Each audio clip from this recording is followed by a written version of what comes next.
Hello. I'm going to talk a little about the information that was presented at the recent college night for students with IEPs and 504 plans.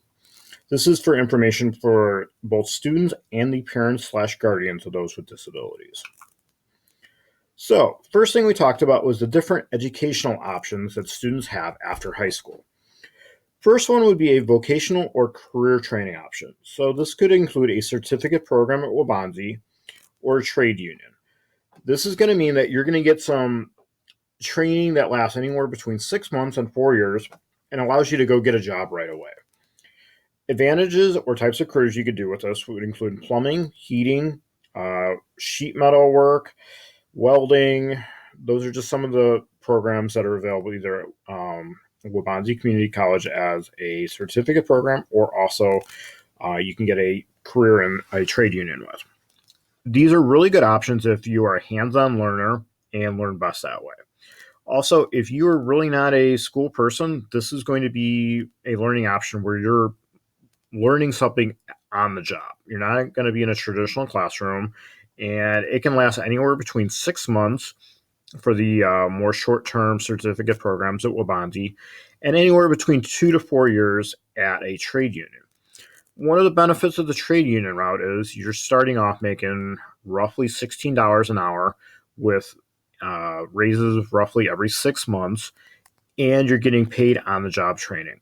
You also have access to benefits close to the time that you get brought on as an apprentice. And after your apprentice program, you're going to be making a full journeyman's wage, which currently in the Chicago metropolitan area is roughly $44 an hour.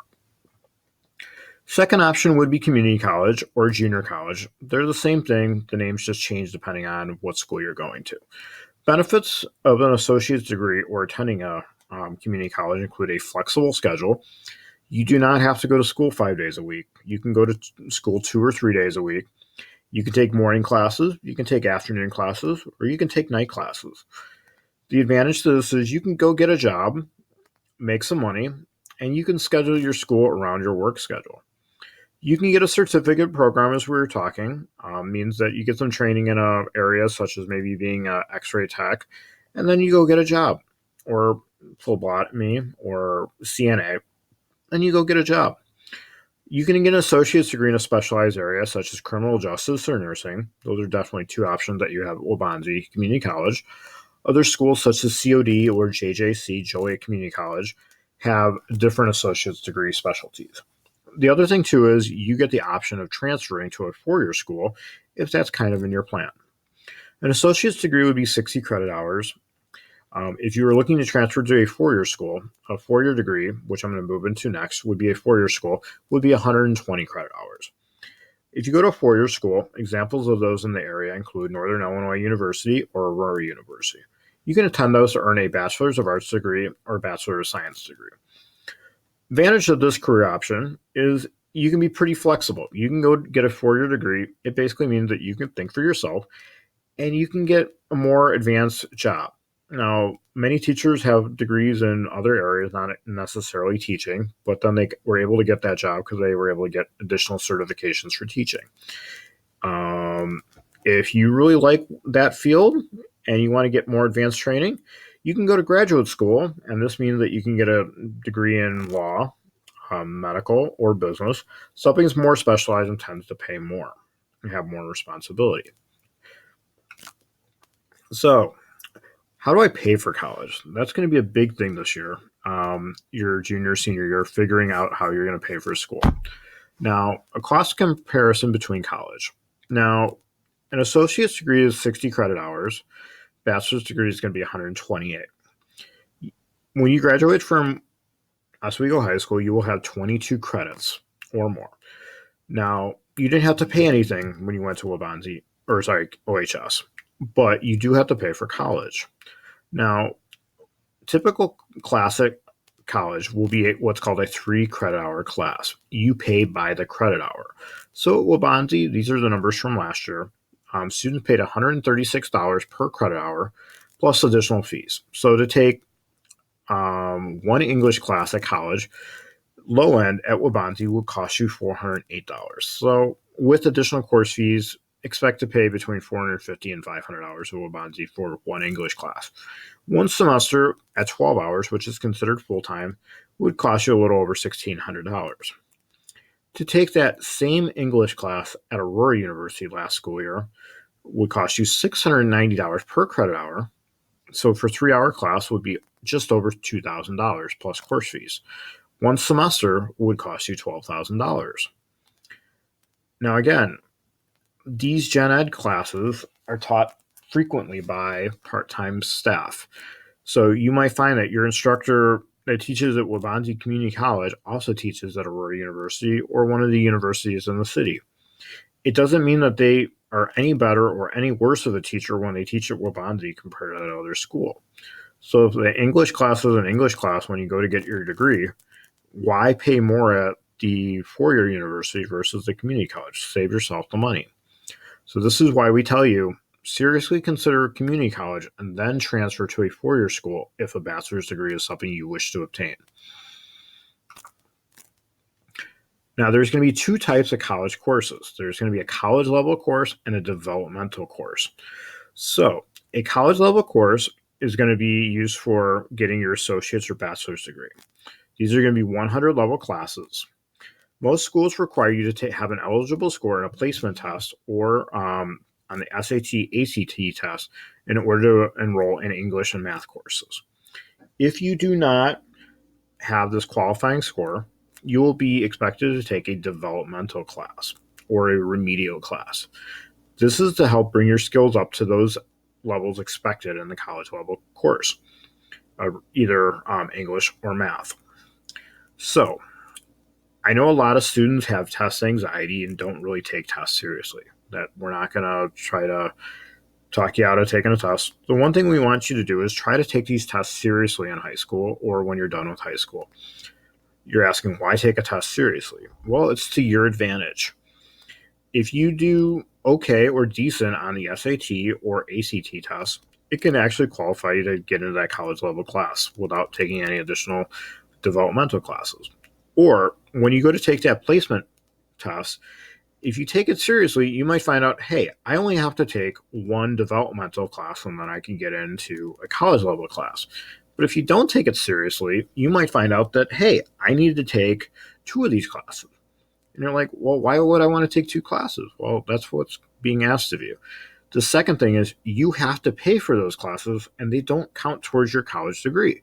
So if I said you're paying $400 to $500 for a developmental class and you're doing it one time, okay, that's one thing. But if you have to take 2 developmental classes, now you might be on the hook for $1,000. Now that's money out of your pocket, and it's not going to count towards college credit. So see, taking things a little seriously now as you're approaching being an adult, it's going to be coming out of your pocketbook. So, how can you get help in college? Just because you got help in high school doesn't mean that ends when you graduate high school. You are eligible to get assistance in college. So, high school versus college. In high school, students were identified by the school district as those that needed help. Parents and teachers would also help in this process. The primary responsibility for arranging accommodations or making sure students got assistance fell on the school. You were used to teachers approaching you and giving you assistance. Yes, you would ask for help, but the teachers knew ahead of time that you had a disability and you would need that help. Parents had access to all your student records, and they would participate in making sure you got the accommodations and help that you needed. This was one when they would attend your IEP meetings each year. Parents also advocated or made sure that you got help when you needed it.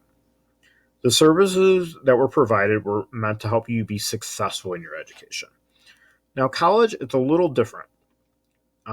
Responsibility for making sure that you get help falls on you.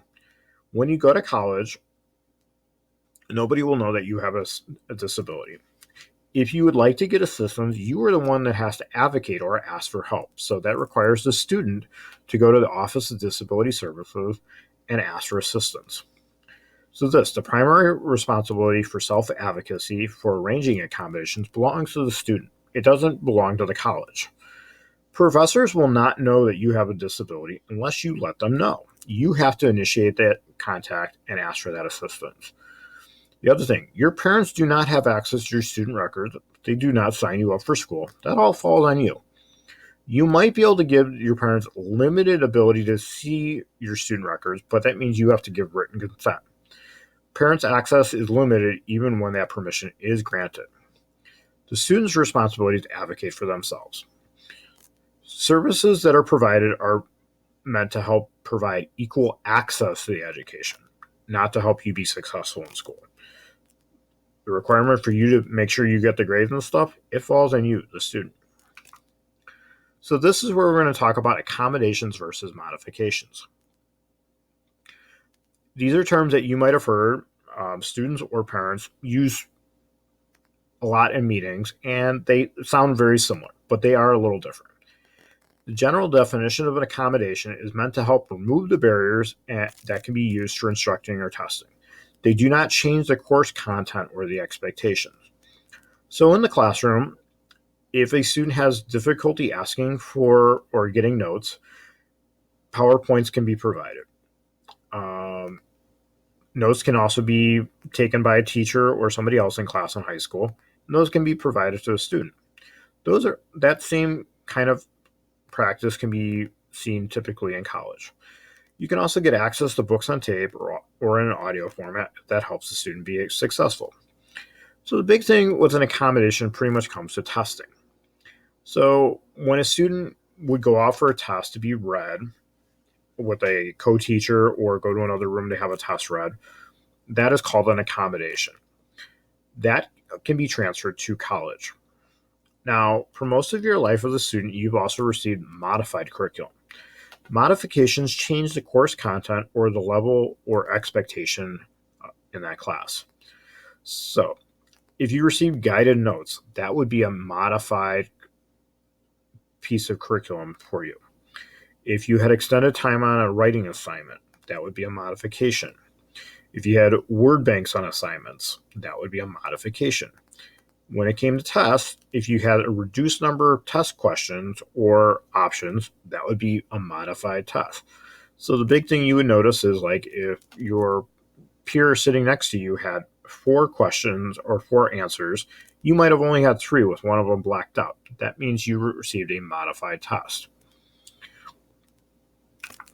So when you go to college, you can get accommodations.